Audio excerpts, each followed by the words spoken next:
Sim, ela, Marta, conhecia bem agora essa sociedade fina e aristocrática que abandonava hoje, explorando-lhe, amanhã, na loucura de uma festa para os pobres, a triste condição social, a miséria de seu destino doloroso.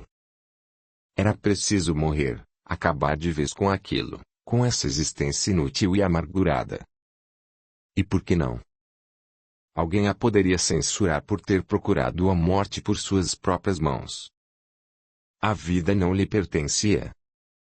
Porventura devia sofrer até a morte. Não. Nunca. Suicidar-se-ia, estava escrito no grande livro de seu fadário. A sociedade lucraria com isso. Era uma infeliz de menos. Atirar-se-ia ao mar e só a este confessaria, na noite misteriosa da morte, a extensão infinita da sua provação. O mar, melhor que a sociedade, sepultá-la-ia eternamente no seu seio augusto. No lugar em que apodrecesse o seu corpo, outrora de beleza estonteante, não se ergueriam os braços de uma cruz para revelar, a quem quer que fosse, uma existência terminada. Os peixes marinhos, os dominadores das águas profundas do oceano que um dia sucara, feliz e venturosa ao lado de seu único e verdadeiro amor, banquetear-se-iam daí algumas horas no seio glauco da formosa Guanabara. Olhou em derredor. A cidade dormia. As barcas da Cantareira haviam suspendido suas viagens entre a capital e Niterói. O movimento era escassíssimo. De espaço em espaço, um vulto cortava a praça com passos rápidos. Marta olhou para a própria roupa. Estava suja e com alguns rasgões. Talvez a tivesse rasgado na Quinta da Boa Vista. Tinha frio, mas sua cabeça ardia em febre. Os combustores de gás lançavam claridades baças sobre os passeios. Num relógio próximo, soava a 3ª hora da madrugada. Os bondes recolheram-se, vazios, às estações. Perto, a Guanabara se espreguiçava nos braços voluptuosos das ondas. A ponte, onde as barcas atracavam, estava deserta. Marta levantou-se. Seus olhos tinham estranhas cintilações. Encaminhou-se para a ponte. Pulou um gradil. Achou-se a 2 passos do Atlântico, que também parecia dormir. Olhou-se mais uma vez. Contemplou as suas vestes. Apalpou as suas carnes como para certificar-se do quanto emagrecera em poucos dias. 2 lágrimas correram-lhe ao longo das faces. Deu um passo mais. Achou-se no parapeito da ponte. Embaixo, onde a frouxa luz dos combustores de gás se refletia em danças caprichosas, rumorejava o oceano que banhava a cidade em pontos vários. Sons melancólicos de violinos que gemiam anunciavam que os felizes da vida, em saracoteios coreográficos, experimentavam doces sensações de venturas falazes. Os clubes, àquela hora, regurgitavam, e, ali bem perto, choravam criaturas no edifício sombrio do hospital. É assim a vida. Pontilhada de contrastes, recortada de lágrimas e sorrisos, de sorrisos e lágrimas. E ela, por que nascerá assim, tão infeliz? Verdade que fora feliz um dia, mas desde então jamais sentira o sopro da mais efêmera aventura. Valeria a pena viver assim agora, cheia de vergonha, estiletada pela mágoa, ulcerada pela saudade de um bem que se esfumará há muito tempo, muito mesmo, no horizonte escuro da vida. As dores que lhe chagavam o coração cessariam um dia e, depois, despertariam em sua dolorosa existência horas de tranquilidade. Impossível, absolutamente impossível. Carregar até a morte o fardo pesado da vida, tal a sorte o que a esperava, a menos que, no leito daquele pedaço de mar. Não. Que? Estaria louca. Perderá a faculdade deslumbradora do raciocínio. Como pensar em semelhante coisa, se a vida é tão boa, embora abundante em lágrimas? Que fazia ali, beirando o oceano? O instinto a advertia do perigo. Agora, mais perto, o choro triste do violino que soluçava sob a pressão do arco manejado por mão de mestre parecia-lhe um doloroso gemido de protesto contra a ideia negra que, por instantes, lhe empolgara o espírito conturbado. Embaixo, a água dançava sedutoramente, quase sem barulho. E ela, fitando a grande massa movediça, experimentava uma como que estranha fascinação, e seu corpo sofria estremecimentos inexplicáveis. Marta se debatia numa dúvida tremenda. E quanto mais olhava o mar que cantava a seus pés, mais seus olhos se prendiam à luz basta dos combustores, a qual se refletia, em trepidações irritantes, no espelho inquieto das águas agitadas. Às vezes, os reflexos que cabriolavam nas ondas assumiam proporções fantásticas. Adquiriam, como que por diabólico fenômeno, formas esquisitas e lhe pareciam entidades animadas de vida, a dançarem ao som nostálgico do violino que carpia ao longe. E essa macabra coreografia perturbava-lhe os sentidos, entorpecendo-lhe os membros. Em dado momento, afigurou-se-lhe que todas as suas faculdades e potências anímicas se concentravam num recanto do cérebro. Vivia só no crânio, agora. Logo, as estranhas personagens começaram a falar em voz soturna e cavernosa, que ela parecia ouvir mais com o cérebro que pelos órgãos da audição. Eram espíritos votados ao mal que a assediavam. E exclamavam: "Vem, infeliz! Atira-te para cá! Foge da vida, ó sombra de ser humano! Que apego é esse às convenções de uma sociedade que te enxotou de seu seio após a tua desgraça? Ouves? São os felizes da terra que, na sua aventura de loucos ou egoístas, não sabem de tua existência nem ouvem os gemidos pungentes dos que choram ali no hospital. Que te reserva a vida. Provações dolorosas e nada mais. Vem, apressa-te enquanto as estrelas cantam nos nichos azulados do infinito. Vem. Desembaraçar-se dos agasalhos de inverno e pôr-se de pé no parapeito da ponte foi obra de um segundo, mas quando, alucinada pelas dores, formava já o salto trágico, sentiu que alguém a agarrava por trás e de mansinho falou: "Detente, desgraçada, porque a morte começa no berço e a vida no túmulo, quando se soube morrer e se sabe querer viver. Desperta. Olha para baixo e observa que, mais infeliz que tu, se arrastam na vida há milhões de seres que Deus ou a natureza, como quiseres, colocou na terra para ressarcir culpas antigas que vêm da noite misteriosa de vidas anteriores, sombrias e criminosas."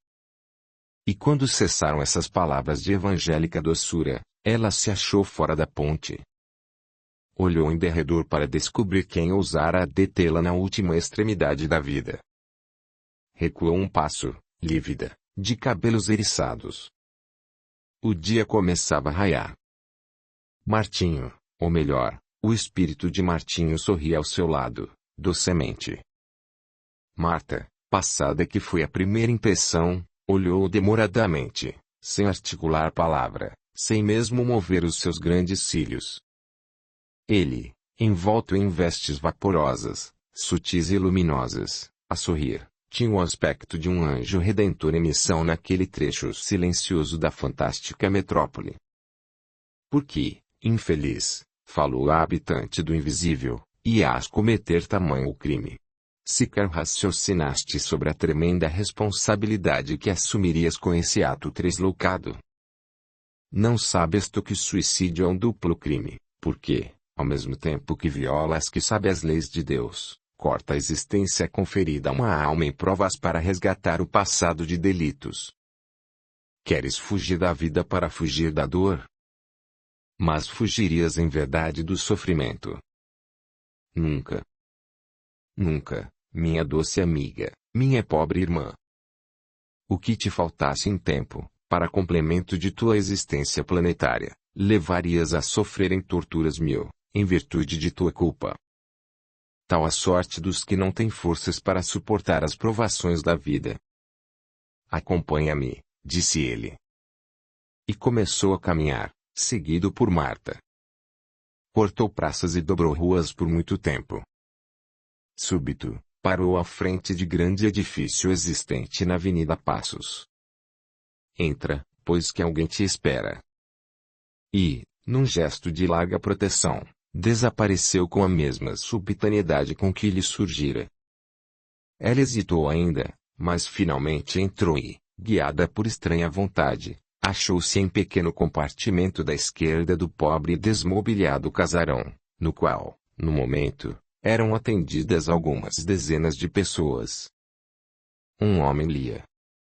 Ao ouvir os passos de Marta, ergueu-se e lhe disse, risonho: já vos esperava. Um espírito, amigo desta casa, pela mediunidade informou-nos há pouco de que alguém precisava de nós. Podeis, minha irmã, dizer-me a que vindes?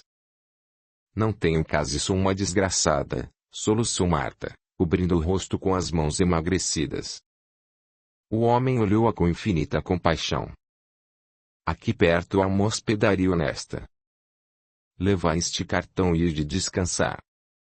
Amanhã sereis apresentada ao diretor da assistência aos necessitados. Marta estava sob a proteção da Federação Espírita Brasileira. A pecadora encaminhou-se para a hospedaria que o homem lhe designara. Meio envergonhada, acanhada mesmo, olhou o quarto. Estava guarnecido com a simplicidade. Uma mesa, um lavatório e uma jarra de vidro com água. Tirou a roupa e deitou-se. Dormiu profunda e confortadoramente. Era a primeira vez que o fazia após ter abandonado a casinha de São Cristóvão, onde passara dias de relativa felicidade. O estômago já não a torturava tanto. Parecia-lhe que uma onda de fluidos regeneradores envolvera docemente, após se ter defrontado com o espírito generoso de Martinho. No outro dia, Marta foi apresentada ao diretor da assistência aos necessitados, um velho oficial da Armada Brasileira, com seu semblante a um tempo grave e benévolo.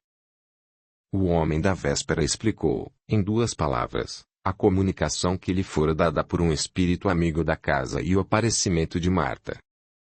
O velho ficou pensativo. A dona Raquel, disse por fim o diretor, há algum tempo, procura uma senhora séria para cuidar do filhinho que adotou. É verdade, falou-me nisso, confirmou o outro. Está bem. Tomemos um carro e vamos até lá. Se ela já estiver servida, conseguiremos alguma coisa para nossa irmãzinha. Dizendo isso, foi até a rua e chamou uma carruagem. Venha, minha irmã. Vai para a casa de uma família espírita e fique desde logo segura de que se dará perfeitamente. São 2 boas almas esse casal com quem vai morar. Venha. E, tomando-a pelo braço, com ar paternal, levou até o carro. O veículo pôs-se em movimento. Não fazia ainda 15 minutos que a carruagem rolava pelas ruas do Rio de Janeiro, quando um acontecimento imprevisto a fez parar. Grande multidão acercava-se de um bonde. Que foi isso? Perguntou o diretor ao cocheiro. Parece que o bonde apanhou alguém, disse o último. A senhora dá-me licença. Vou inteirar-me do ocorrido. E o velho apeou. Marta, sem saber por que, sentia-se presa de indizível angústia. Tinha a impressão de que alguma desgraça a atingia. E nessa dolorosa expectativa aguardou a chegada de seu protetor. Passados uns 5 minutos, o velho voltou. É uma verdadeira calamidade, disse, entrando para o veículo que, à sua ordem, dera a volta para seguir por outra rua. O que acontece no Rio de um tempo a esta parte? O suicídio se alastra assustadoramente. Suicidou-se alguém? Inquiriu horrivelmente pálida a pecadora. Sim, respondeu-lhe o diretor. E desta vez foi um homem que tinha bastantes conhecimentos para saber o que fazia. Disseram-me alguns policiais, continuou o companheiro de Marta, que levavam para a casa de detenção o homem que ferira outro numa casa de jogo, por ter sido por este surpreendido quando roubava algumas fichas. Levavam-no preso, quando, em dado momento, o infeliz se atirou sob as rodas de um bonde que corria com alguma velocidade. Meu Deus! Exclamou Marta, horrivelmente pálida. O bonde, continuou seu interlocutor sem reparar na palidez da moça, esmigalhou-lhe o crânio, e ele morreu instantaneamente. E o desgraçado era médico. Quanto desceu na vida? Era médico, disse o senhor? Perguntou Marta, levando a mão ao coração como para conter-lhe as pulsações desordenadas. Sim, o desgraçado era médico, e eu conheci muito, quando ainda não se havia entregado à vida dissoluta que levava agora. Chama-se Fábio de Alcântara. Morreu Fábio, exclamou em desespero a desventurada, cobrindo o rosto com as mãos e caindo para trás, presa de uma síncope. Quando o carro chegou à casa de Dona Raquel, Marta já havia voltado-se do desmaio, mediante os cuidados que o bondoso ancião lhe prodigalizara, impondo-lhe a mão sobre a cabeça, em prece. Desceram ambos. O diretor tocou a campainha. Abriu-se a porta, e uma senhora de meia-idade, fisionomia franca e simpática, apareceu no limiar. Bom dia, Dona Raquel. Bom dia, meu amigo. A que lhe devo o prazer dessa visita matinal? Mas está acompanhado. Bom dia, senhora. Tenham a bondade de entrar. Entraram e dirigiram-se para a sala. Em ali chegando, falou o diretor. Dona Raquel, sei que a senhora precisa de uma dama de companhia ou, melhor, de uma pessoa para ajudá-la nos cuidados do menino. E esta senhora que me acompanha, e designou Marta que, a um canto da sala, pensava ainda no doloroso epílogo da vida de seu amante, foi, em circunstâncias muito interessantes, ter a federação, e, como não tenho onde reclinar a cabeça, lembrei-me de trazê-la aqui, certo de que a receberá. Pois, meu caro confrade, não imagina o serviço que me vem prestar. O senhor não ignora quanta falta me faz uma pessoa que me ajude no meu novo encargo. Assim, não só aceito os serviços de sua recomendada, como lhe agradeço a lembrança. Ela estará aqui como em sua própria casa. E, dirigindo-se a Marta. É aqui do Rio, senhora? Não, senhora. Sou da Paraíba. Ah! Disse simplesmente a dona da casa. Cumprido o meu dever, disse o diretor, retiro-me, pois os afazeres me reclamam a presença na federação. E para Marta, paternalmente. Minha irmã, permita-me que a trate assim, pois todos somos filhos de Deus, desejo que se dê perfeitamente nesta casa, que é um lar verdadeiramente cristão. Quando quiser comparecer aos estudos doutrinários da federação, Dona Raquel poderá levá-la. E, apertando a mão de ambas, saiu apressadamente. Quando ficaram a sós, Dona Raquel levou Marta a um quarto e disse-lhe: Senhora, aí tem seus aposentos. Descanse um pouco e logo, quando meu marido voltar do escritório, falaremos com mais vagar. E saiu. Marta ficou de pé, no meio do aposento, a pensar em tudo quanto lhe havia acontecido desde a véspera. Como tudo se transformara. Agora tinha onde dormir, o cantinho para meditar, o modesto prato e a honesta função. Olhou para cima, com ar de quem agradece a proteção do céu, e murmurou: Obrigada, Martinho, pela tua caridade. Se existe, nesse mundo misterioso e profundo que embalde o meu espírito procura desvendar, um Deus de amor e misericórdia, esse Deus és tu, alma querida e boa.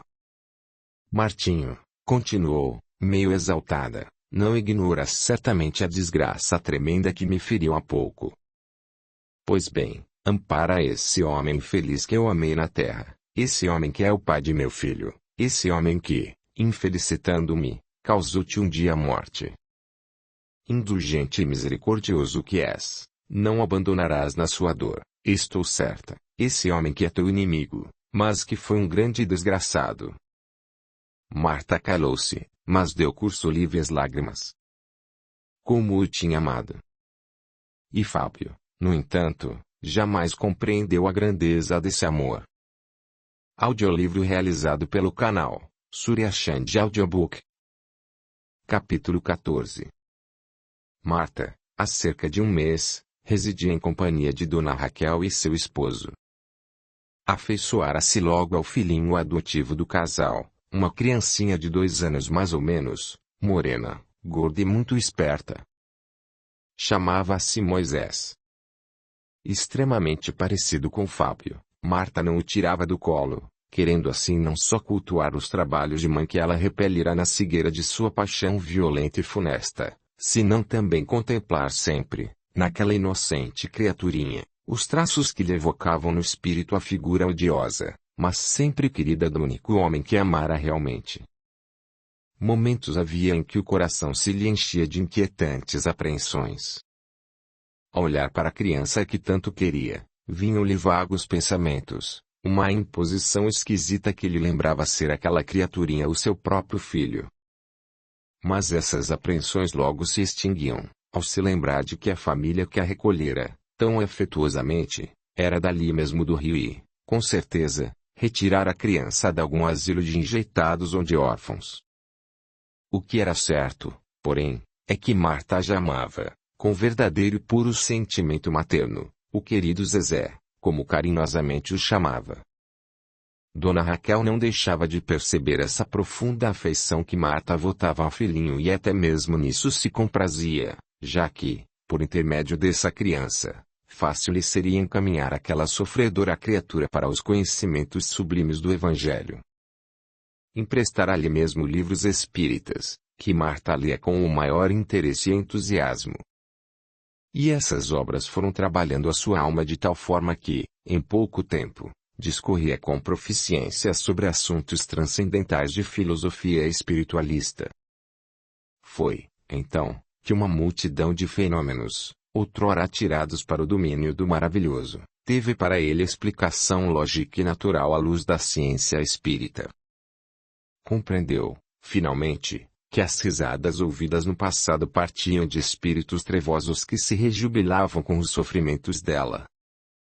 Eram inimigos de outras encarnações, de vidas anteriores, de existências pretéritas, que o pó dos séculos amortalhara. E o monstro que em sonho lhe mostrara a outra Marta do século XIII era o espírito de um homem com quem se havia ligado em matrimônio. Percebeu, ainda, porque amava tanto Fábio. Eram afeições que o decorrer dos séculos cimentara. E Martinha? Era uma personagem obscura no drama infinito de suas vidas escabrosas. Não era outro senão um monstro, a sinistra personalidade que lhe sorriu em sonho, no castelozinho. O estudo, pois, do espiritismo rasgara-lhe novos horizontes, fazendo ver como a justiça divina atinge o culpado no tempo e no espaço. Sim, ela buscaria, na noite longínqua dos séculos mortos, os prevaricadores, os maus, os infratores da lei, os transgressores dos dispositivos luminosos do Código Celeste. Sentia-se, assim, quase feliz, sabendo que não sofria sem causa, que a sua dor tinha razão de ser. Achava racional e lógica a doutrina das reencarnações que lhe vinha solucionar problemas vários, solução que as religiões não lhe puderam oferecer.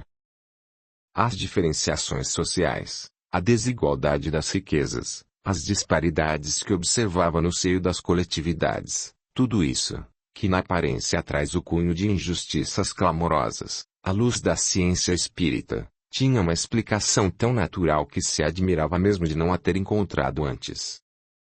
Assistia agora às sessões públicas da Federação, às terças e sextas-feiras, onde seu espírito sequioso de luz e de justiça ia dessedentar-se.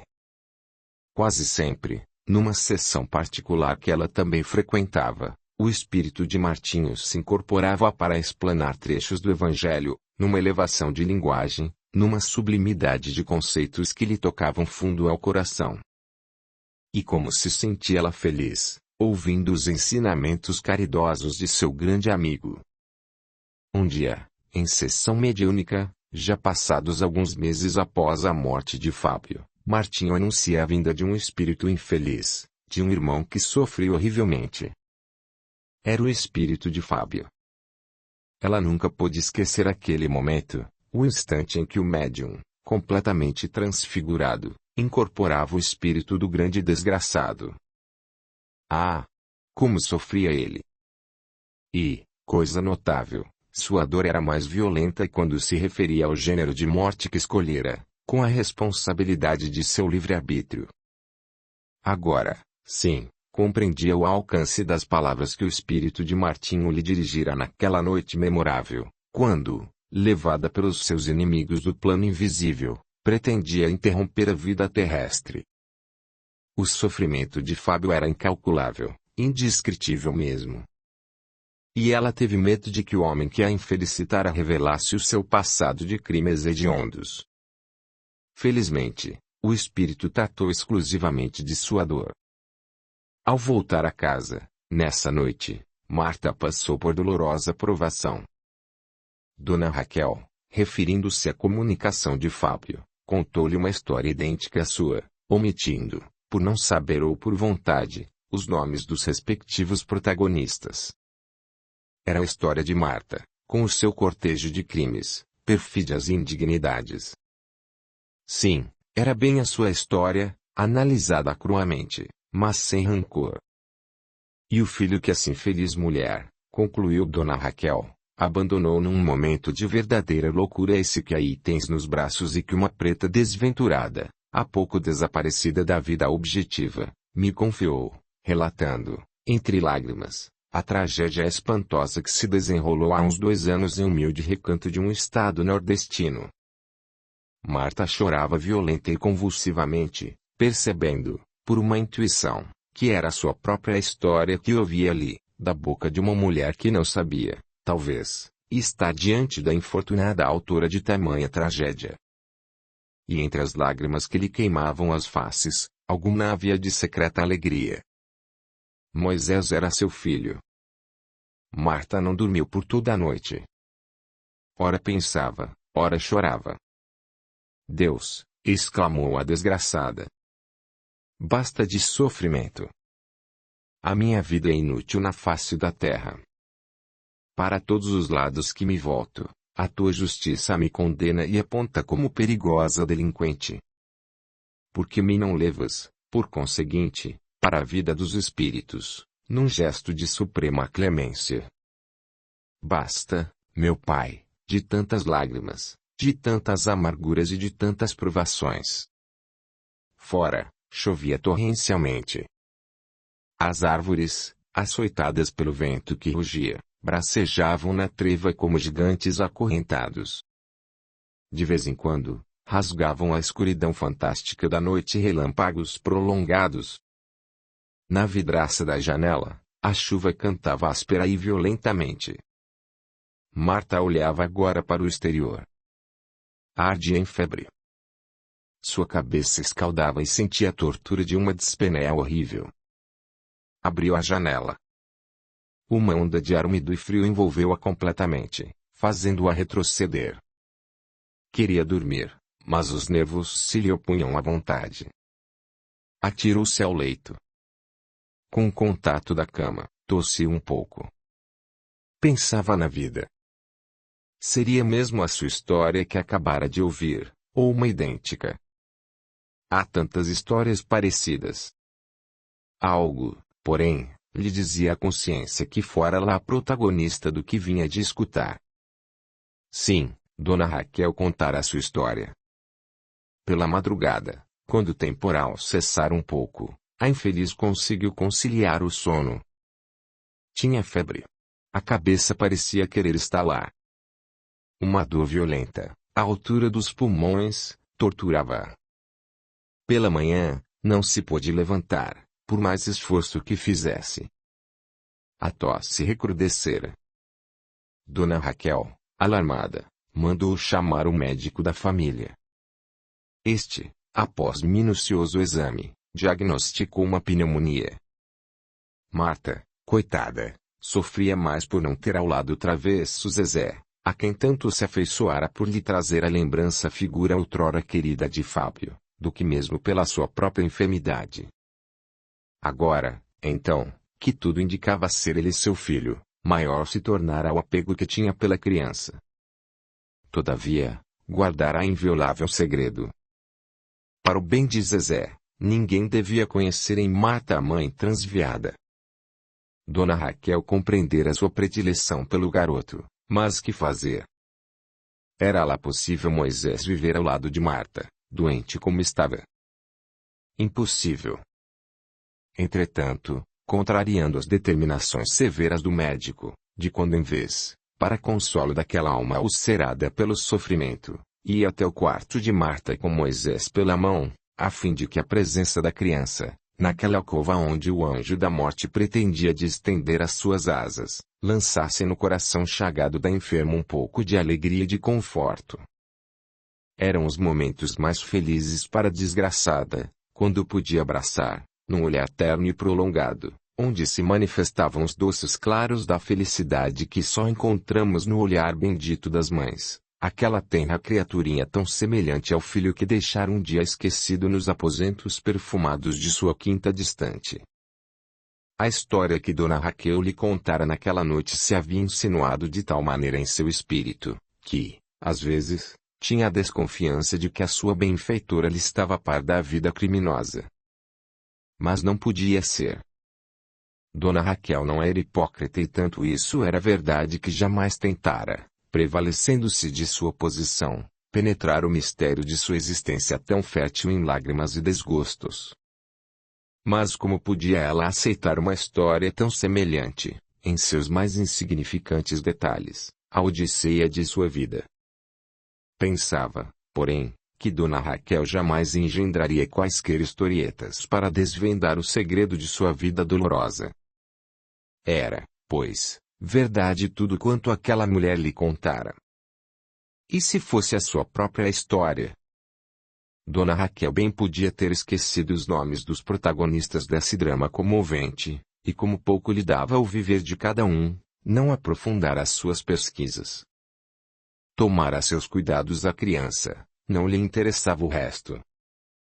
Assim, Marta estava quase convencida de que Moisés era seu filho. Mas como provar semelhante acerto? Era mister esperar. E se revelasse o seu segredo? Dona Raquel, certamente, expulsá-la-ia de casa como uma mulher perigosa. Mas era tão boa aquela senhora. E com que solicitude atendia às suas necessidades. O tempo corria e Marta lentamente ia readquirindo um pouco de suas forças físicas. Mercê dos desvelos do médico e de sua benfeitora, ela sentia que melhorava, mas que jamais gozaria a saúde como outrora. A tosse, principalmente, pertinaz e por vezes violenta, é que mais a martirizava. Com certeza ficaria tuberculosa. E a esse pensamento, teve um sorriso de amarga consolação. Um dia, o médico lhe disse que se podia levantar um pouco. Teve, por isso, um momento de fugaz alegria. Entretanto, a coitada mal se podia ter de pé, tal estado de fraqueza que chegara. Caminhando pelo interior da casa, agarrava-se às paredes, aos móveis, para não cair. Dava pena vê-la assim, sombra do que fora alguns anos antes. Envelhecera muito, precocemente. A longa cabeleira que tinha o negror do ébano apresentava aqui e ali fios brancos, muito brancos, como a neve. Os cuidados, porém, com que a cercava o casal iam prolongando a vida daquela organização combalida por tantos desgostos e tantos golpes. Certa vez ouviu o médico aconselhar a mudança de clima, ou melhor, um passeio, uma temporada no norte. Efetivamente, pensava Marta, a pneumonia me atacou fundo os pulmões. Quando ela se sentiu mais forte, Dona Raquel disse-lhe uma tarde: Olha, Marta, o médico te aconselha uma temporada no norte, ainda este inverno.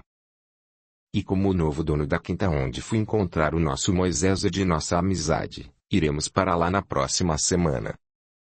Não se sacrifique por quem nada vale, Dona Raquel, obtemperou a pecadora. Eu sei que morro, quer esteja aqui, quer esteja lá. A minha saúde, bem eu sei, ficou seriamente abalada, mas, se eu tiver de curar-me, não serão os ares do norte que me restituirão a saúde. Vão fazer, por mim, despesas enormes sem probabilidades de êxito. Deixe-me morrer aqui mesmo, nesta terra estranha aí. Não terminou. Violenta hemoptise embargou-lhe a voz, prostrando-a na cadeira de que se erguera um pouco. Capítulo 15. O paquete da costeira afastava-se vagarosamente do cais, lançando para os céus da metrópole brasileira, pelas suas chaminés negras, grossos rolos de fumo que, como as ilusões que se desfazem ao tufão das realidades esmagadoras, o vento dispersava. Fortemente. A magnífica Guanabara, quieta como se estivesse a dormir embalada por Netuno, assemelhava-se a espelho fantástico onde se refletiam as inúmeras embarcações que àquela hora se mantinham inativas. À proporção que o navio deixava a Nova Babilônia, Marta, que viajava para o norte em companhia do bondoso casal a quem tanto devia, sentia forte aperto no coração e fartas lágrimas corriam ao longo das faces que a doença emurchecera. Por que chorava ela? Porque seu espírito, àquela hora, ao invés de sentir-se feliz por deixar temporariamente aquele lugar onde sofrera tanto, era presa de profunda desolação. E o paquete, agora, cortava forte as águas, deixando um rastro de espumas e, ao longe, a cidade que mergulhava nos morros, com seus edifícios suntuosos, com os zimbórios monumentais, com as chaminés negras das fábricas e oficinas. Marta lembrava-se agora dos momentos felizes que passara ao lado de Fábio, havia quase 2 anos, contemplando, da murada de um navio como aquele, quem sabe se o mesmo, as belezas estonteantes deste país maravilhoso. E agora? Pelo mesmo caminho voltava, com o coração a chorar sobre os escombros de suas ilusões mortas, com o espírito infinitamente triste, velha, feia, a morrer em pé, na tremenda provação de uma enfermidade que mata, enganando os desgraçados. Como a sorte é vara e o destino, caprichoso. Naquele tempo, ela fora uma mulher adorável que lançava o assombro e a confusão por onde passava com a sua beleza e graça. Agora, que restava dessa formosura incomparável e deslumbradora? Vestígios de quem fora bela. Deus, exclamava mentalmente a desventurada. Como se sofre e como se geme neste mundo de ilusões falazes. Por que não morri ainda, ó Deus? Por que viver assim como objeto de compaixão e de curiosidade? Porque um dia me fizeste bela para me transformar, hoje, em cadáver que por estranho fenômeno se locomove. Ah! E a tua justiça inflexível e remissora que desfaz, no momento, na cripta da minha consciência os miasmas que me envenenam a alma. E será possível, ó Deus, continuou, que ainda me esteja reservado o grande golpe de rever os sítios que feliz eu percorria, a casa onde nasci e onde erram, talvez, os espíritos dos entes que me amaram, na ronda eterna da saudade. Será possível que seja para isso que me levam, no derradeiro trânsito de minha existência dolorosa? Se o for, como é inexorável a tua justiça, ó Deus, como impenetráveis os teus desígnios. Ó! Eu bem mereço esse castigo, essa indizível provação. É preciso que aqueles que um dia me conheceram, em todo o esplendor de minha beleza pagã, contemplem, nesta carcaça que se move por um castigo do céu, aquela tatinha feiticeira de outros tempos, a esposa desonesta e pérfida, a filha ingrata e cruel que de um só golpe despedaçou o coração de um pai, que era o modelo dos pais, e fechou, para sempre, os olhos de uma mãe, esses mesmos olhos que só a fitavam com a incomparável expressão de um amor imortal. A cidade desaparecera. Só os morros se alteavam agora, esbatidos, como sentinelas que o perpassar dos séculos petrificara. O paquete, já em alto mar, balouçava-se, com as suas vergas gemendo. A marujada corria de um para outro lado, no desempenho de suas funções. E o comandante, um velho dinamarquês tostado pelo sol dos trópicos, contemplava, a fumar em seu indefectível cachimbo, a massa movediça do Atlântico que a hélice do navio cortava furiosa, à vontade do timoneiro. Marta, sentindo que ia enjoar, recolheu-se à cabine. Ali era melhor para suas meditações. Uma intuição frequente fazia que se arraigasse em seu espírito a certeza inabalável de que fora a sua história que Dona Raquel contara, visto que seguiam para Paraíba, estado em que nascera, e onde ficava a quinta do velho Carlos. Era para lá, para esses sítios de tristes e pungentes recordações, que se dirigiam os seus benfeitores. Tudo agora lhe parecia claro. Estava, pois, condenada a morrer na mesma terra onde nascera e onde todos a conheciam e sabiam de seus crimes. Era mister levar a cruz até o seu calvário. Que se cumprisse a vontade de Deus. E talvez não a conhecessem mais, dado o seu estado de saúde, que a transfigurara por completo. No entanto, à medida que o navio se aproximava do porto de destino, ela se sentia presa da maior angústia, da mais profunda melancolia, como se marchasse para um tribunal composto exclusivamente de suas vítimas. O dia da chegada se aproximava.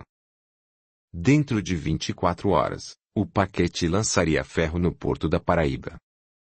Dali a quinta era questão de meia hora de trem, se é que os seus benfeitores se encaminhavam para o local que ela suspeitava. Chegados ao destino, desembarcaram e tomaram o trem.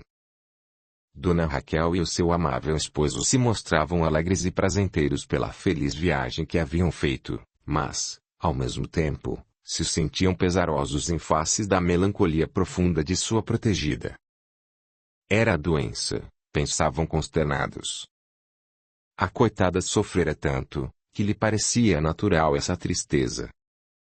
Na quinta, pensavam ambos, ela perderá esse ar taciturno.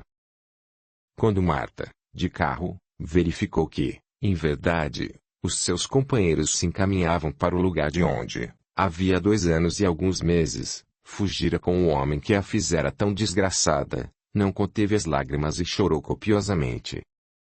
Dona Raquel e o marido, solícitos, procuraram dissuadi-la daquela tristeza, tentaram extinguir-lhe as apreensões do espírito, mas só o lograram quase ao término da viagem.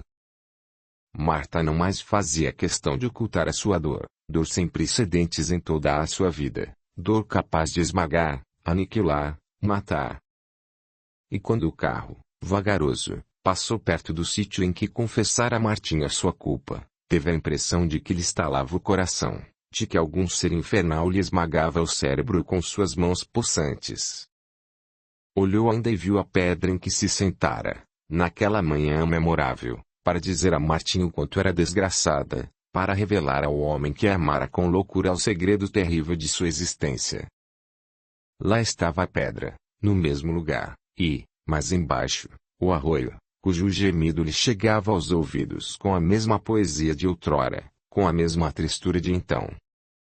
E como se a presença daquilo, que acordava nas profundezas de seu coração lembranças intraduzíveis, não satisfizesse a sede de sofrimento de sua alma dolorida, ela se ergueu um pouco nas almofadas do carro, que agora avançava devagar, como se quisesse auxiliá-la em seus intentos, e olhou, demoradamente, para o mesmo local até que ele desaparecesse, por trás dos arbustos, a mesma pedra em que se sentara um dia e de onde ouvira, dos lábios de Martinho, a confissão dolorosa de sua existência amargurada.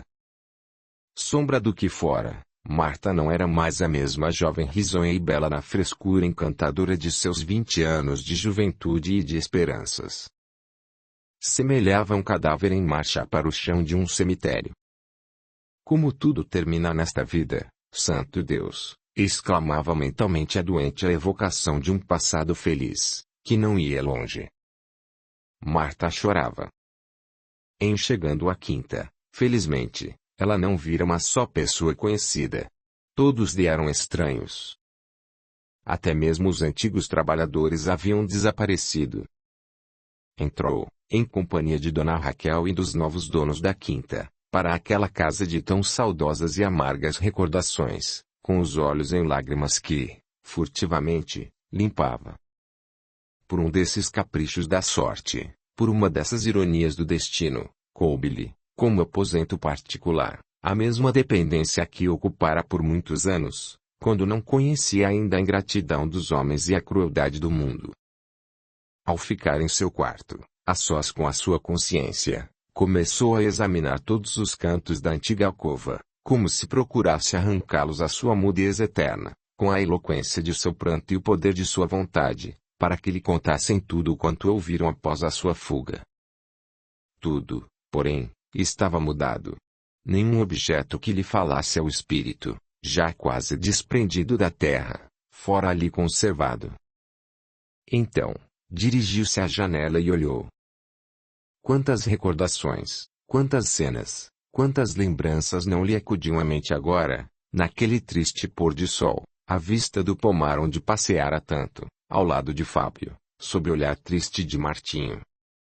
Olhou para o mesmo local em que se entregou ao homem que a lançara, depois, no tremedal do infortúnio, que abandonara, um dia, como coisa absolutamente imprestável. E caiu em grave meditação. Para ela, só uma coisa merecia desvelos e cuidados, uma constante inspeção. A alma, o princípio inteligente que subsiste à morte da carne, que zomba das investigações materialistas, que escapa ao trabalho grosseiro das necropsias, que se não deixa encerrar nas quatro paredes negras do caixão funerário. E a sua alma ansiava agora, esclarecida pela fé raciocinada que destrói dogmas e não conhece pés, o momento supremo de sua redenção pela morte. Sim, a morte redimi-la-ia, porque lançaria seu espírito na erraticidade, e lá, então, começaria logo a aurir conhecimentos para uma vida futura de renúncia, sacrifício e amor, não desse amor materializado que a perdera, mas de um amor que se não entretém nos prazeres efêmeros da carne. Havia sofrido muito e, por isso, tinha profunda convicção de que ia morrer, de que ia libertar-se das baixezas do mundo, a fim de preparar-se para uma vida de lutas pela glorificação do bem e da verdade. Mas, antes de morrer, devia contar a Dona Raquel sua história, queria que ela lhe dissesse, além do que já sabia pelo estudo acurado da ciência espírita, que nem tudo estava ainda perdido para seu espírito rudemente vergastado pelo tufão da desgraça. E, assim pensando, não viu que anoitecera, e que a lua, como naquela noite em que esperava por Fábio, começava a rolar pelas arcadas do infinito. Audiolivro realizado pelo canal Surya Chand Audiobook. E quando pretendia de novo entregar-se aos tristes pensamentos, alguém bateu de mansinho à porta. Era a criada, que vinha convidá-la para a refeição. Jantou pouco e logo se retirou para os seus aposentos. Por um escrúpulo natural, queria evitar o contato com as demais pessoas. Todos tinham pena dela. Era moça ainda e, por isso, pensavam, devia sofrer muito por se achar presa de uma enfermidade terrível, que zomba dos conhecimentos humanos. Quando a ciência oficial supõe que tudo está ao alcance do homem, que não há mais segredos a desvendar, eis que esbarra com uma nova equação e a sua incógnita tremenda. Marta, porém, não se sentia pesarosa por estar atacada da peste branca, pelo contrário, tinha nisso uma consolação. Sua morte não se faria demorar e, com ela, desapareceriam os sofrimentos do corpo, porque os da alma esta acompanham até a sua completa depuração. Que viesse, pois, a morte libertar sua alma dolorida, arrancá-la a provação que já lhe cedia as forças. Se ao menos ainda tivesse ao lado a boa mãe, o pai extremoso, a vida não lhe havia de parecer tão penosa, tão fértil em lágrimas, tão abundante em dores. Mas os pais haviam morrido ou, melhor, ela os assassinara pelo desgosto, num momento de irreflexão, de leviandade. Ah! Esse era talvez o seu maior crime, a sua máxima culpa. Assim, todos os seus sofrimentos eram insuficientes para lhe resgatar o erro, a falta tremenda. Deus ainda era indulgente para com o seu grande pecado. Sua própria consciência se assombrava à simples evocação de seus erros. Pobre criatura. Capítulo 16. Marta sentia-se cada vez mais prejudicada em seu estado de saúde. A tise caminava-lhe o organismo. Era verdadeiro cadáver infeliz. Ninguém, absolutamente ninguém que a tivesse conhecido 2 anos antes, reconheceria, naquele ser que caminhava passos rápidos para o sepulcro, a sedutora Tatinha, a formosa mulher de Martinho, a encantadora filha do velho Carlos. Só uma coisa conservava da beleza antiga: os grandes olhos vivos, irrequietos e impacientes. Eram bem 2 ônix incrustados na brancura de marmórea face. Um dia, pela manhã, quando a passarada cantava nas frondes das mangueiras vestidas de verde, Marta quis rever, como se esperasse que a emoção lhe abreviasse a vida amargurada, os sítios onde passara os momentos mais alegres de sua mocidade. E esteve no local onde revelara a Martinha sua falta e no recanto do pomar onde se entregara a Fábio. Chorou amargamente, se é que ainda os seus olhos podiam chorar. Caminhou, em seguida, por quase toda a quinta. Foi mesmo até o pequeno cemitério que distava do local apenas algumas centenas de metros. Percorreu todo. E quando se encaminhava para o modesto portão, descobriu, sobre a humildade de uma cova rasa, uma cruz tosca com o saudoso nome que a fez estremecer. Tinha só esta palavra, Martinho, e nada mais. Marta ajoelhou-se e pôs as mãos em atitude de prece. E disse, entre lágrimas: Martinho, a que me tens no derradeiro trânsito da vida? Contempla a tua Tatinha e vê o que os sofrimentos lhe fizeram, o que a dor lhe produziu. É a sombra do que foi, é cadáver que rola para o seio generoso da terra. Martinho, vem amparar-me na hora última, vem desenclausurar-me a alma desse montão de ossos que, por um castigo do céu, ainda retém o meu espírito. Sinto que morro, mas quero morrer contemplando-te, alma redimida pelas provações, no momento solene de minha partida. Perdoa a tua Marta, que muito errou porque muito amou, na frase divina do Cristo de Deus. Deixa, Martinho, que eu enfeite a tua sepultura nua, onde nunca nasceu uma saudade, com as lágrimas pungentes do meu coração chagado. É a derradeira homenagem que, na vida do corpo, pode o meu espírito torturado render à pureza de tua alma, à grandeza celestial do teu amor. Vem, Martinho, continuou a desgraçada meio transfigurada pela dor, ensinar-me como se ama, como se compreendem as leis sagradas de Deus, como se evolve, como as almas se depuram e como os corações atingem o grau de pureza que atingiu o teu na terra. Leva-me daqui, coloca-me sob as tuas níveas asas e, em excursão pelo infinito, mostra-me as maravilhas da obra de Deus, as esferas destinadas aos eleitos do Pai, aos que na terra deixaram no coração da humanidade esses sucos luminosos de que nos fala a história e pelos quais se mede a grandeza das almas de Vicente de Paulo, de Francisco de Assis, de Antônio de Paduaí, culminando, da alma imaculada do doce e humilde filho de Maria de Nazaré. E calou-se, ofegante. O esforço que fizera fora tão grande que a desgraçada, sem forças, como que se mobilizar à borda do túmulo de Martinho. Só mais tarde, pôde a custo erguer-se e tomar o caminho de casa. Ia pensativa, apreensiva mesmo. Tinha tido, no momento da prece, de sua invocação, intuição de que morreria dentro de algumas horas. Era mister preparar-se para transpor a fronteira do além, aonde nos acompanhara a incorruptível justiça do Pai. Ao chegar à quinta, dirigiu-se para o quarto, deitando-se em seguida. Nesse dia, não pôde tomar alimento algum. Sentia-se horrivelmente cansada, vítima de fortíssima dispneia. Era o começo do fim. e ia morrer sem beijar o rosto cândido de Moisés. Tremenda aprovação. Mas era preciso vê-lo, para morrer tranquila. Pediria a Dona Raquel que ao menos lhe mostrasse, de longe, aquela criança a quem tanto se afeiçoara, e, como era o seu último pedido, certamente a boa senhora atenderia.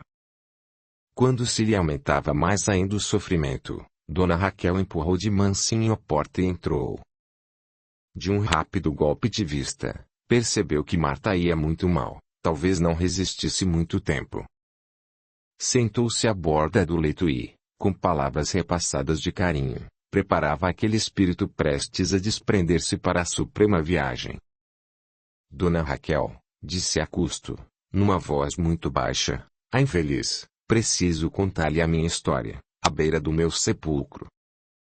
Não, Marta, eu não preciso nem quero saber a tua história. Sei que és uma alma sofredora e suficientemente preparada para a morte. Vais cansar-te muito, sem proveito algum. Não morreria satisfeita com a minha consciência se deixasse de fazer-lhe o relato de minha vida, mormente no decorrer dos 3 últimos anos. Visto que assim o queres, fala, mas com cuidado, sem atropelos, vagarosamente. Marta pensou um pouco, de olhar fito no teto, muito admirada, como se estivesse presenciando alguma cena interessante. Houve momentos em que sorrisos de íntima satisfação lhe brincaram nos lábios descorados e ressequidos pela febre. Dona Raquel contemplava a enferma com infinita doçura. Que poderia a desgraçada dizer-lhe? Que levara a vida a sofrer, e nada mais. Era a história de todas as pecadoras. Marta aprumou-se um pouco nos travesseiros que Dona Raquel carinhosamente lhe colocara às costas.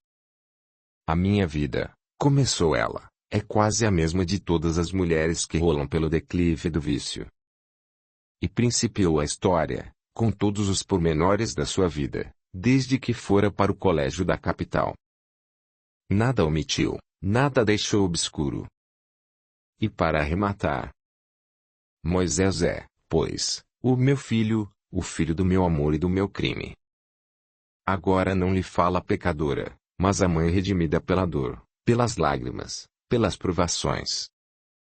Seja para esse inocente, que um dia abandonei para seguir um homem sem coração, mas a quem, apesar de tudo, amei como a mais nada amei na vida, mãe carinhosa, e nunca lhe diga que teve outra mulher como mãe.